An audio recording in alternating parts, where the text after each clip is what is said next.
Ayan guys. Yung ulam natin ngayon guys is adobong manok at dried fish. Yung daing guys. Ayan siya. Ayan, nilagyan natin ng kamatis. Ayan.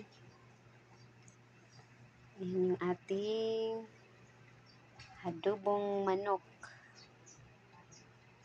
Ayan siya.